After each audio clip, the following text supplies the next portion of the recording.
Jesse posted this thing here from the complex world. The second world system. Over the last century, countless researchers have sought to capture the essence of complexity in ideas as wide-ranging as self-organizing systems, voluntary activity, cybernetic control, goal-seeking, self-reproducing, representational, schematic, autopoietic, cognitive, and information gathering and utilizing system. So this is like kind of interesting that these are like kind of vessels for complexity or constructs for complexity.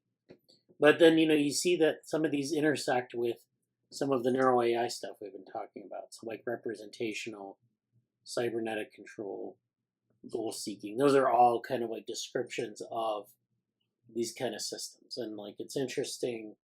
I think it's just interesting that we have these constructs. And it's just kind of interesting how we kind of, first of all, how we kind of reinvent the wheel on things. But secondly, how those things intersect from complexity theory into some of the neuro AI stuff and some of the other types of things we're doing in cognitive science and neuroscience and so forth. Can I be selfish for a minute? I had to step away for a little bit. That's and fine. We weren't. Yeah. I saw the screenshot, and I don't know what other discussion happened before that. I was obviously curious about how we got to that. Are you just going to the slide? Oh, I just saw it there, and I thought it was interesting to tie things together.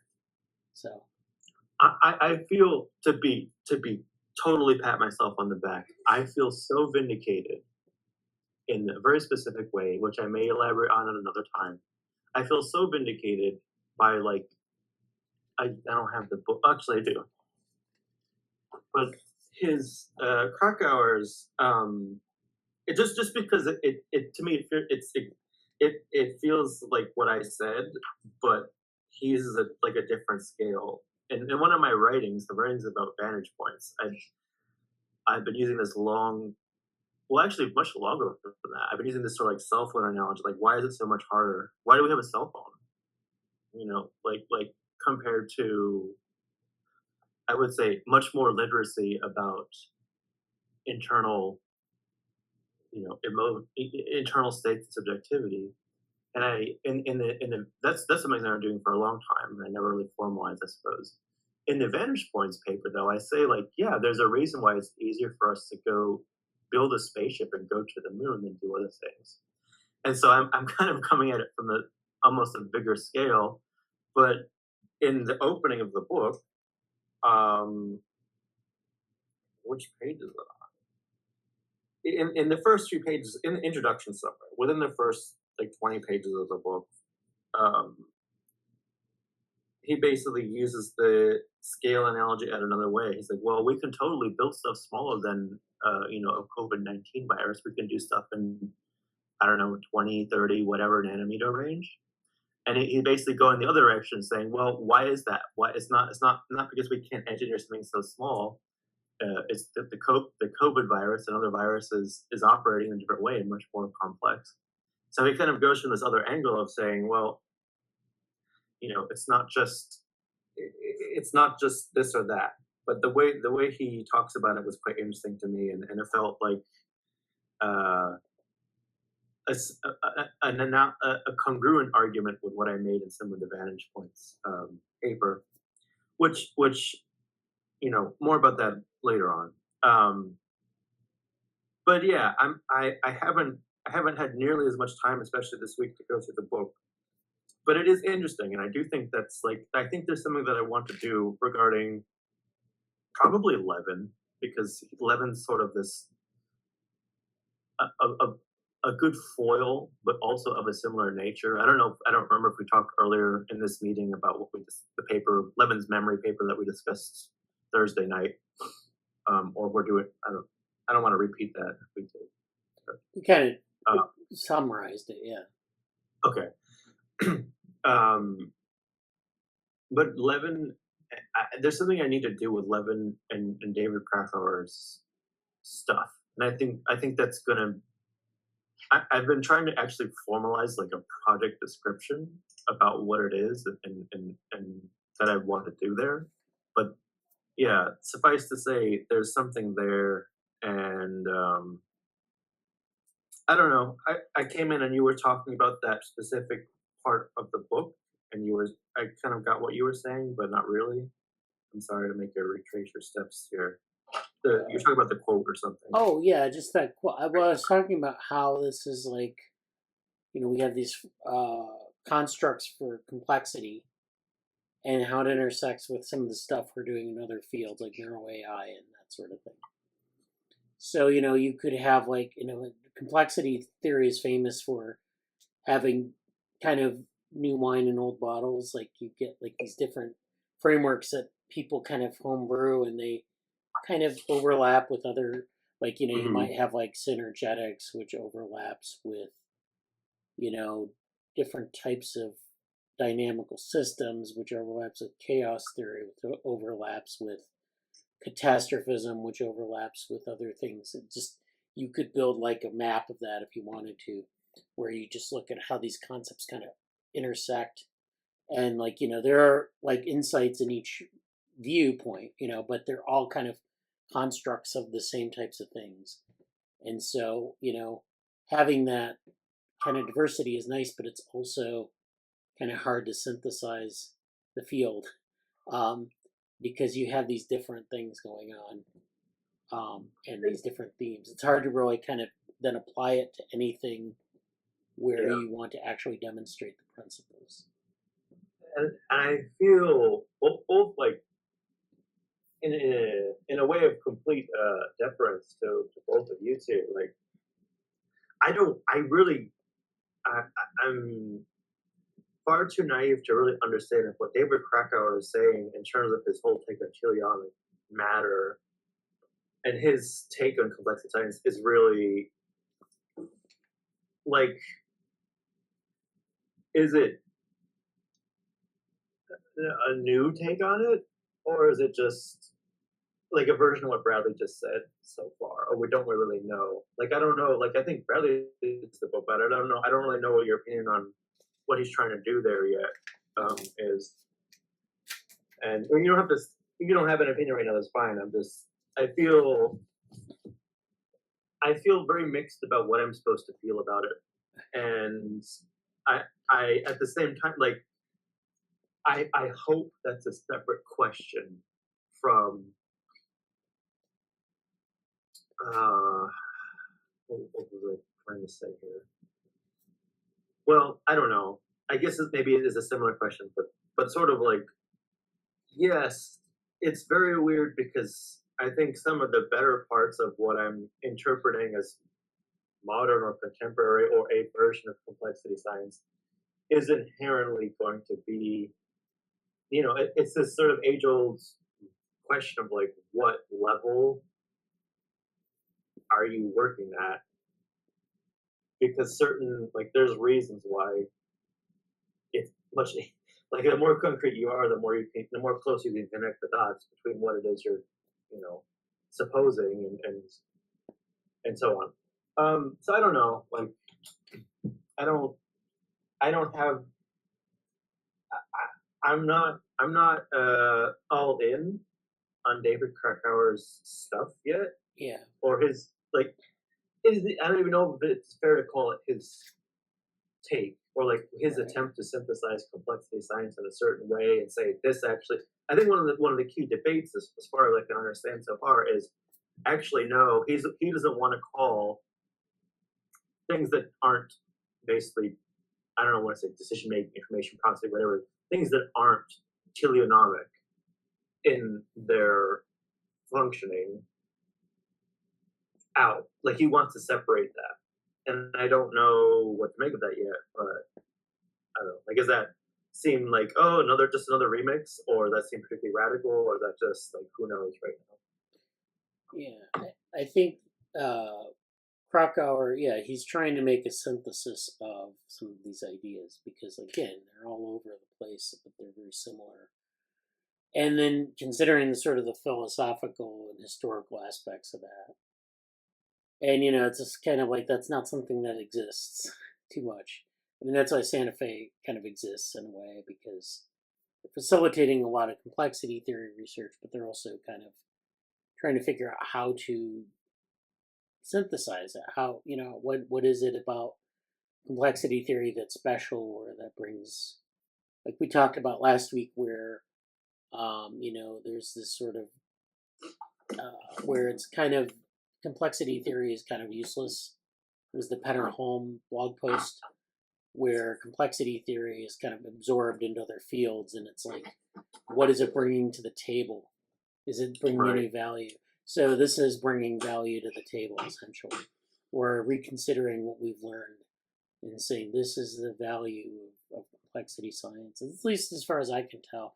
Because I think that in that small book, they've got a lot of really cool kind of reflections on the history of complexity science, history of cybernetics, kind of bringing it all together, bringing that forward.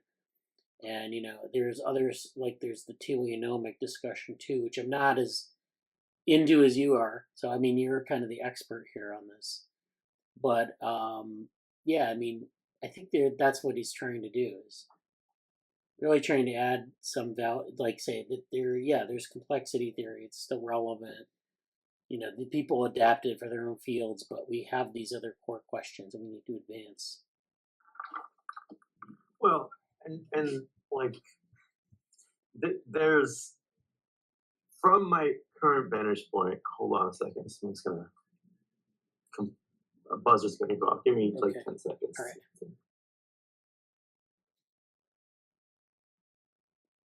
All right. Hopefully this doesn't make too much noise.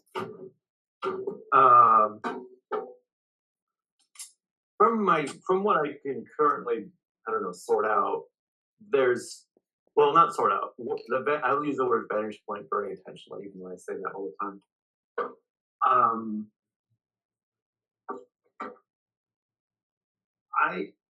I could see things going in a few different directions.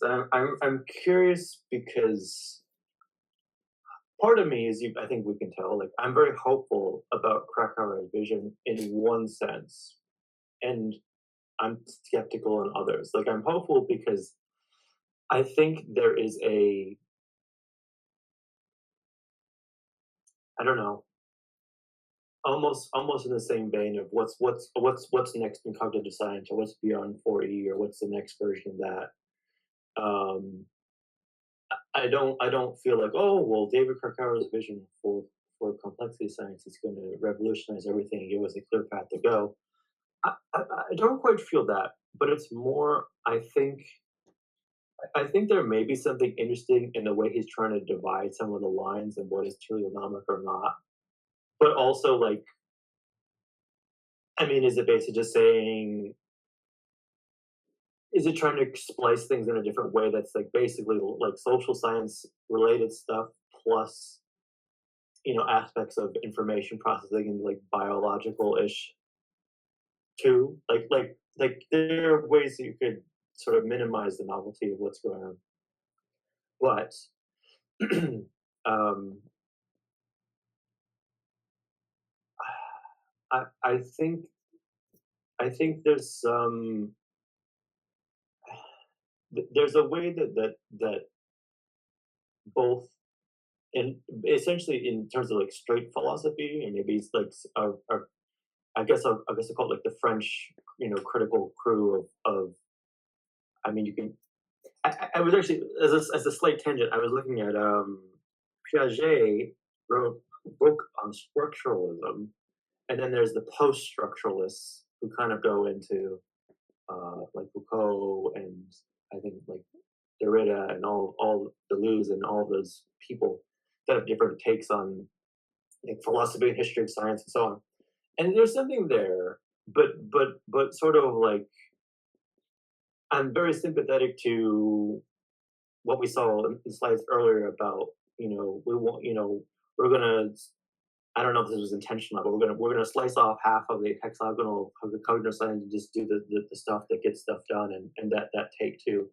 So it's sort of like, I don't know. I'm not being the most coherent here, perhaps ever, but um, I I wonder. I guess I'll put it as a question. I really wonder what the lens that Krakauer is doing can yield, and I think it has a very high ceiling, and a very low floor. Um, and I feel I would lo in the next several months, I'd like to know more about that and report on that in some kind of a project, basically. And I don't know what that looks like, and I'm not comfortable with a full proposal of it yet because it's something to investigate, but at the same time, it could be as big as, okay, this is sort of a missing piece to a lot of cognition futures type work and the philosophy work around it. Or it could be, well, it's another remix of complexity science that I don't know which yet. So that's my long-winded way of saying, oh, I don't really know yet. So yeah. Well, yeah, you're always welcome to use this meeting as a sounding board if you want to present something on it more formal. I mean, I think it would help clarify a lot of that. Speaking of structuralism, I'm glad that you brought that up because I attended a network science seminar on Wednesday. It was Peter Holm actually who was presenting, and he presented on network. So this is like network science. It's a special interest group, and he was talking about networks and how that's his area of research, main area of research, and so how networks have kind of taken two paths. We've had sort of this.